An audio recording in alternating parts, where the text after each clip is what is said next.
অমিত ক্রিয়েশনের আজকের নিবেদন আমার নিজের লেখা একটি ছোট গল্প, রাখির উপহার। এই গল্পের সমস্ত ঘটনা ও চরিত্রগুলি সম্পূর্ণ কাল্পনিক। এর সঙ্গে বাস্তবের কোনো মিল নেই, তাই কেউ অযথা সিরিয়াসলি নেবেন না। সবাই অবশ্যই গল্পটি শেষ পর্যন্ত শুনবেন এবং নিচে কমেন্ট বক্সে আপনাদের মতামত জানাতে ভুলবেন না। গল্পটি ভালো লাগলে অবশ্যই আমাদের চ্যানেলটিকে সাবস্ক্রাইব করে আমাদের পাশে থাকবেন। ধন্যবাদ।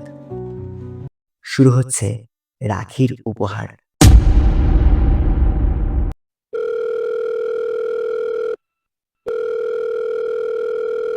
সে কখন থেকে ফোন করে যাচ্ছি, কিছুতেই ধরছে না। কনস্ট্যান্ট রিং হয়ে যাচ্ছে, আর ভাল লাগে না। দূর। এ কি, আপনারা এসে গেছেন? ভাবছেন তো আমি কাকে ফোন করছি? আমার অপদার্থ ভাইটাকে। চলুন, ও যখন ফোনটা ধরছে না, এই সুযোগে আপনাদের আমার পরিচয়টা দিয়ে দিই। নমস্কার, আমি কলকাতার মেয়ে মোহর। কর্মসূত্রে আমি একটা ছোট্ট এনজিওর সাথে যুক্ত আছি। আর এতক্ষণ যার কথা বলছিলাম, আমার ভাই অপূর্ব। ও দিল্লিতে একটা প্রাইভেট কোম্পানিতে জব করে। বাড়িতে কোনো বিশেষ অনুষ্ঠান কিংবা কোনো জরুরি দরকার না হলে ওর আর এখানে আসার সুযোগ হয় না।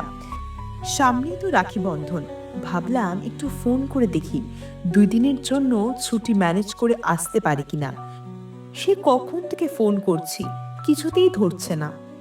হ্যালো। হ্যাঁ দিদি, বল। এই, তুই এত বেয়াক্কেলে কেন বলতো? সে কখন থেকে ফোন করে যাচ্ছি, কিছুতেই ধরছিস না। আর বলিস না রে দিদি, একটা মিটিংয়ে একটু ব্যস্ত ছিলাম, তাই ফোনটা সাইলেন্ট ছিল রে। তোর মিটিং মিছিল সব রাখতো, যখনই ফোন করে তোর একই কথা। মাঝে মধ্যে একটু ফোন তো করতে পারিস বল। বাড়িতে একজন অসুস্থ মা আছেন, তোর সে খেয়াল আছে? কি আর করব বল দিদি, এখানে এখন কাজের বড্ড চাপ রে। সেই সকাল থেকে রাত পর্যন্ত একটুও সময় পাওয়া যায় না, তাই আর তোদের খোঁজ নেওয়া হয় না বহুদিন। তাছাড়া আমি তো জানি যে আমার দিদি থাকতে আমার মায়ের কোনো অযত্ন হতেই পারে না। সেই সব দায়িত্ব আমার ঘাড়ে চাপিয়ে দিয়ে তুই তো বেশ ভালোই আছিস বল। ভালো আর কোথায় আছে, তোকে তো সবই বললাম রে দিদি। ওসব কথা এখন বাদ দে। শোন, সামনেই তো রাখি বন্ধন, 2 দিনের জন্য ছুটি ম্যানেজ করে বাড়িতে আসতে পারবি তো? দেখ দিদি, তোকে তো বললামই এখন কাজের বড্ড চাপ, তাও আমি চেষ্টা করব। ওসব আমি কিছু শুনতে চাই না। তোকে আসতে হবে মানে আসতে হবেই, ব্যাস। এই, তোরা দুই ভাই বোনে কি শুরু করেছিস বলতো? আবার ঝগড়া করছিস নিশ্চয়ই। দেখো না মা, ভাইকে এত করে বলছি এবার রাখি বন্ধন একটু বাড়ি আসতে, কিছুতেই রাজি হচ্ছে না। দে দেখি আমার ফোনটা, দেখি আমি ওকে রাজি করাতে পারি কিনা। কেমন আছিস রে বাবা? এই চলে যাচ্ছে। তোমার শরীর এখন কেমন আছে মা? এখন একটু ভালো আছি বাবা।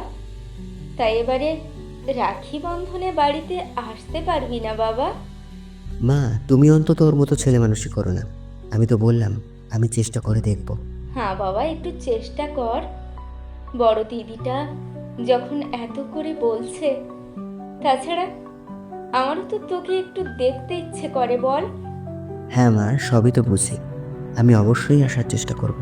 আচ্ছা বেশ, এই নে দিদির সাথে কথা বল। মা কি বললো বুঝতে পেরেছিস নিশ্চয়ই? হ্যাঁ দিদি, এখন রাখি তাহলে, আবার পরে কথা হবে। রাখি পূর্ণিমার আগের দিন হঠাৎই দরজায় কলিং বেলের শব্দ। কোরিয়ার অফিস থেকে একটা লোক এসে বলল, আপনাদের জন্য একটা কোরিয়ার আছে, মোহর রায় চৌধুরীর নামে।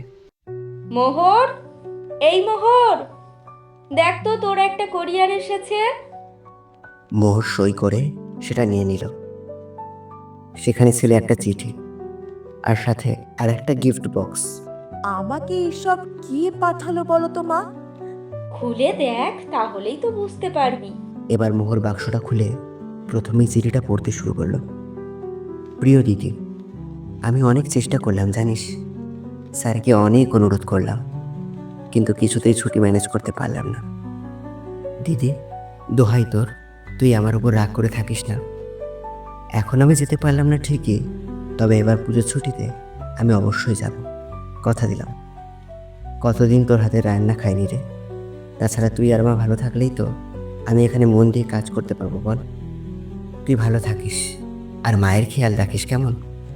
তোর জন্য তো তেমন কিছুই কিনতে পারিনি, তাই কিছু টাকা পাঠিয়ে দিলাম। তুই তোর ইচ্ছে মতো উপহার কিনে নিস।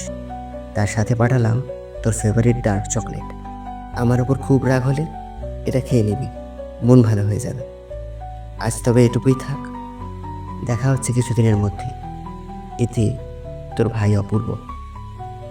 মা দেখেছো তো, তোমার এই ছেলেটার উপর আমি বেশিক্ষণ রাগ করে থাকতেও পারি না, কিন্তু এবারে ও আসতে পারবে না। তাহলে আমি কাকে রাখি পড়াবো বলো তো? দেখ মা, মন খারাপ করিস না। ও তো আসার অনেক চেষ্টা করেছিল বল, ছুটি না পেলে কি আর করবে বল।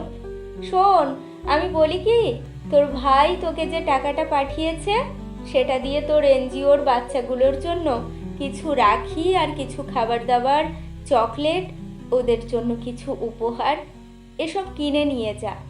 ওরাও তো তোর ভাই বোনেরই মতো।